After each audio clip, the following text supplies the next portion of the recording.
دوران میں جو بھی الیکشنز آتے ہیں اس کو کنڈکٹ کرائے، بجائے اس کے جو شروع ہوا کہ پہلی جو آئین کی دھجیاں اڑائی گئیں وہ تب تھا جب پاکستان تحریک انصاف نے پنجاب میں اور خیبر پختونخوا میں اپنی حکومت آئین کے مطابق توڑی، اور جس کے بعد 90 دن میں الیکشنز ہونے تھے وہ وائلیٹ ہوا۔ اس کے بعد جب جو اس وقت کی جو ایک کٹھ پتلی حکومت جو کہ بیٹھی ہوئی تھی PDM-1، اس کے بعد جو ٹینیور ہوتا ہے کیئر ٹیکر کا اس کو بھی اس کے بعد 90 ڈیز میں الیکشن ہونے تھے، لیکن وہ 90 ڈیز کھینچ دیے گئے، اور آپ نے دیکھا کہ ملک کی اکانومی کا اور ملک کی سیاسی عدم استحکام کا کیا بنا، ملک میں کتنی تباہی ہوئی، اور اس دوران میں صرف ایک ہی کام ہوا کہ پاکستان تحریک انصاف کی لیڈرشپ، پاکستان تحریک انصاف کے ورکرز کو تشدد کے ذریعے اور مار پیٹ کے ذریعے، ٹارچر کے ذریعے ان کو سائیڈ لائن کیا گیا، ان کو ڈرایا دھمکایا گیا۔ پھر اس سے بڑا مذاق جو ہوا کہ جب الیکشنز اناؤنس ہو گئے تو جس طریقے سے ہمارے کینڈیڈیٹ سے ڈاکیومنٹ کھینچے گئے، فری ایکسیس نہیں دیا گیا کہ لوگ کھڑے ہو سکیں الیکشنز کے لیے، وہ بھی ہو گیا۔ پھر جو انتخابی نشان جو چھینا گیا پاکستان تحریک انصاف سے، اس سے بڑا ظلم کوئی ہو نہیں سکتا کسی بھی سیاسی تاریخ میں، جس میں کہ آپ نے ایک پارٹی کے الیکشنز کو متنازع بنا کے، اور 3 دفعہ ہم نے الیکشنز کر چکے ہیں، 3 الیکشنز ہم کر چکے ہیں اس وقت سے ایگزیکٹلی، اور اس کے باوجود ہم سے ہمارا انتخابی نشان چھین لیا گیا۔ لیکن سلام ہے پاکستان کے عوام کو، جمہوری سوچ رکھنے والے عوام کو،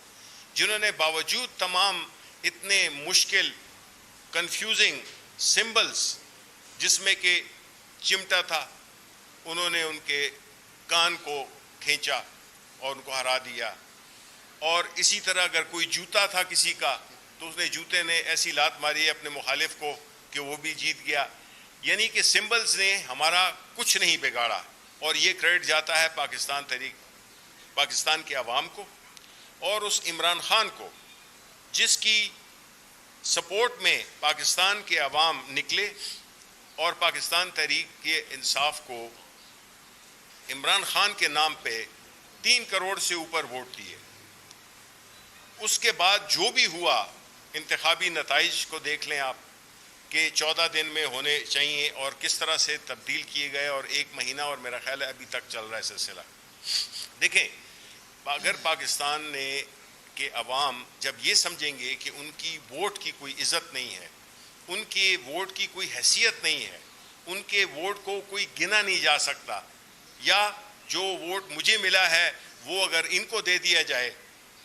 تو پھر عوام تو انہوں نے تو ایک اپنا حق ادا کر دیا۔ لیکن اس سوچ سے وہ بڑی خطرناک ہے کہ پاکستان کے خاص طور پہ جو ینگ لوگ ہیں، جو کہ میجورٹی ہے اس ملک کی،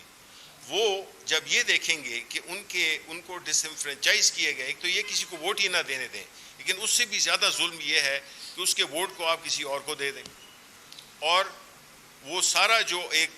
الیکشن کا جو مقصد ہوتا ہے، مقصد کیا ہوتا ہے کہ پاکستان یا کسی بھی ملک میں ایک سیاسی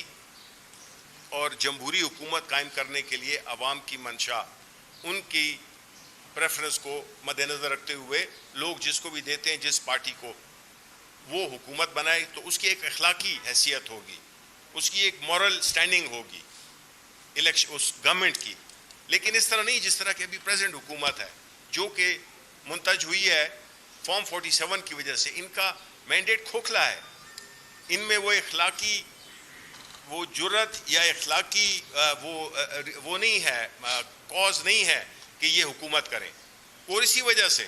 اور ساری دنیا آج کل تو کوئی چیز چھپی ہوئی ہے نہیں، ہر چیز سامنے ہے، ساری دنیا، یہاں کے جو لوکل جو فیفن ہے، جو بلڈیٹ ہے، جتنے بھی اور ادارے تھے، انہوں نے یہ لکھا ہے کہ یہ الیکشنز نہیں تھے، یہ کچھ اور تھا۔ تو اس لیے ہم نے یہ کوشش کی کہ پورے اس میں ٹائم اس لیے ذرا زیادہ لگا کیونکہ ہمیں فیکٹس فگرز اکٹھے کرنے میں بڑی مشکلات ہوئیں، لیکن فائنلی ہم نے وہ کر لیں، اور ابھی بھی اس میں گنجائش ہے کہ ہم اس کو مزید اس میں ایڈ کر سکیں، کیونکہ کچھ ہمارے ٹریبونل سے اور ادھر سے انفارمیشن آ رہی ہے، لیکن یہ میکسیمم جو ہماری وہ ہے اس پہ آئے ہیں، اور اس سے مقصد یہ تھا کہ ہمارا یہ کام ہے کہ ہم پاکستان کے عوام کو، آپ لوگوں کو، آپ کے ذریعے لوگوں سے یہ شیئر کر سکیں کہ جی یہ ایکچوئل فیکٹس اینڈ فگرز تھے، یہ ہوا. کیونکہ عام طور پہ یہ کہا جاتا ہے کہ جی زبانی باتیں تو ہوئی ہیں لیکن کوئی سالڈ فیکٹس فگرز نہیں آئے. تو میں سمجھتا ہوں کہ اگر پاکستان کی اکانومی نے اسٹیبلائز ہونا ہے، پاکستان کے جو ایک اضطراب اور ایک بے یقینی کی فیلنگ